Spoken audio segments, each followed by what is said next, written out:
We are anonymous. No faces, no donors, no handlers, no permission slips. We do not chase access. We do not trade favors. We do not ask permission to speak. We observe power. We track patterns. And when a system starts to panic, we slow everything down and explain exactly what is happening, while it is still trying to hide. What you are about to hear is not just a story about one bad Monday. It is an anatomy lesson in collapse. Donald Trump's catastrophic Monday before Christmas was not an accident, not bad luck, and not a coincidence. It was the predictable result of a regime cornered by its own crimes, lashing out at the world to avoid accountability. And once you see the full picture, you realize this was the moment the world finally started to turn against him in unison.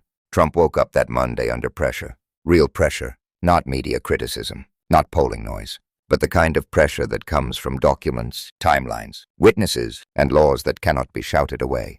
The Epstein files were back in focus. The cover-up was becoming harder to defend. Questions were multiplying. Why were records delayed? Why were releases partial? Why were names still protected?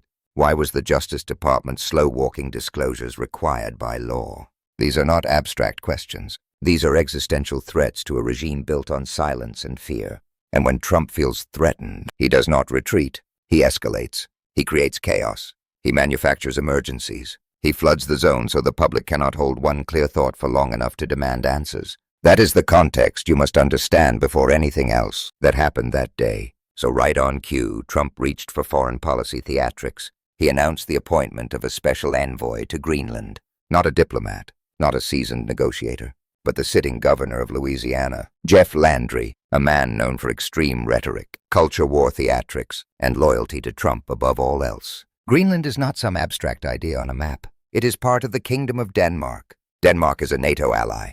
Threatening Greenland is threatening Denmark. Threatening Denmark is threatening NATO. And Trump knew that. This was not ignorance. This was provocation. Trump's post was framed as an announcement, but it was received internationally as a threat. And then Jeff Landry made it worse by openly stating that his role would be to help make Greenland part of the United States. Not cooperation, not partnership, annexation, absorption, the language of conquest, the language of empires. This alone would have been a scandal under any normal administration. But it did not happen in isolation. At the same time, Trump was saber-rattling toward Greenland and Denmark. Russian envoys were in Miami for 2 days, holding meetings with Trump's people. Trump himself was in Palm Beach minutes away. The symbolism could not be clearer. While Russia continues its invasion of Ukraine, Trump decides to cosplay as a global strongman, signaling alignment rather than resistance. This is not subtle, it is mimicry. Trump has always admired authoritarian rulers because he wants to be one. He does not see international law as binding. He sees it as an obstacle.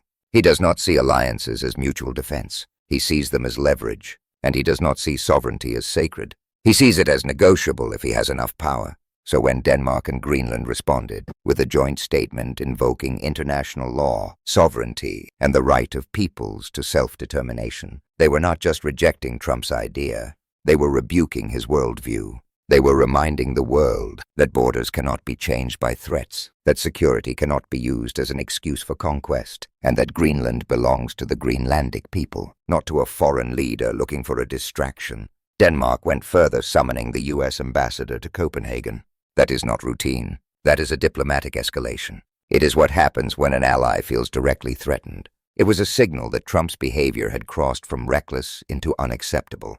And Trump did not back down. He never does. Instead, he moved on to the next act of retaliation and cruelty. While threatening allies abroad, Trump was actively punishing Americans at home. Colorado requested disaster relief funding after devastating fires, and flooding destroyed homes and communities. Trump denied it. Not because the damage was insufficient, not because funds were unavailable, but because Colorado refused to comply with a political demand. Trump demanded the release of Tina Peters, a convicted January 6th election conspirator. Peters was convicted under state law. Trump has no authority to pardon state crimes, so he issued a fake pardon anyway, a symbolic gesture meant to intimidate state officials. When Colorado refused to play along, Trump retaliated by withholding disaster relief. This is not governance. This is extortion, and it did not stop with Colorado. California has faced disasters and continues to wait on full federal support. North Carolina, still recovering from Hurricane Helene, received no new disaster appropriations from Trump. Under Biden, disaster relief was approved quickly. Under Trump, aid is delayed, denied, or politicized. Suffering becomes a weapon. Why does Trump do this? Because disaster relief is not just money. It is visibility. It is legitimacy. It is the federal government showing up for people in need. And Trump does not want to show up for anyone who does not submit to him personally. He wants loyalty, not law. Obedience, not citizenship. Instead of funding recovery, Trump has redirected priorities toward enforcement, punishment, and spectacle. ICE expansion, private detention contracts, militarized border operations, the creation of a domestic force that answers to ideology rather than justice. This is how regimes consolidate control when legitimacy erodes, and while ordinary Americans are told to wait, to suffer, to rebuild on their own. Trump's inner circle lives without constraint. Russian envoys release statements praising Trump's so-called peace plan for Ukraine, using language that mirrors Kremlin propaganda. They refer to Russia's invasion as a conflict. They claim Russia wants peace, while demanding territory it failed to conquer militarily. Trump's allies repeat this language without challenge, because the goal is not peace. The goal is normalization of conquest. This is where the larger worldview becomes visible. Trump, Putin, and their allies see the world not as a system of laws, but as a map to be divided. The Western Hemisphere belongs to America, Trump believes, Canada, Greenland, South America. Russia gets Europe, China gets Asia. That is the logic of empire. That is the logic of authoritarianism. And it is completely incompatible with democracy. At the same time, Trump is dismantling America's diplomatic infrastructure. Nearly 50 ambassadors are being recalled from posts around the world, with little or no explanation. Embassies are left leaderless. Relationships are strained. Institutional memory is erased. This is not efficiency. It is sabotage. A nation that withdraws its diplomats while threatening its allies is not preparing for peace. It is preparing for isolation. Meanwhile, the corruption becomes impossible to ignore. While states beg for disaster relief, Trump's appointed officials receive luxury armored vehicles funded by taxpayers, millions spent on BMW fleets, proposals for private jets costing over $100 million, excess justified as security, power cloaked in entitlement. The New York Times documented what many already suspected. Hundreds of major donors directly benefited from Trump's return to office. Pardons granted, charges reduced, contracts awarded, ambassadorships handed out, access monetized. This is not fundraising. This is transactional governance, pay to play at the highest level. While Americans struggle with inflation, housing costs, and health care, Trump's donors attend lavish events at Mar-a-Lago, stone crab buffets, ice sculptures, golf club opulence. This is what inequality looks like when it stops pretending to care. And then comes the environmental sabotage. Offshore wind projects suspended under the banner of national security. Clean energy stalled. Cheaper power delayed. What next action did you want to tell us about this morning? Well, today we're sending notifications to the 5 large offshore wind projects that are under construction that they're going to be their leases will be suspended due to national security concerns. During this time of suspension, we'll work with the companies to try to find a mitigation.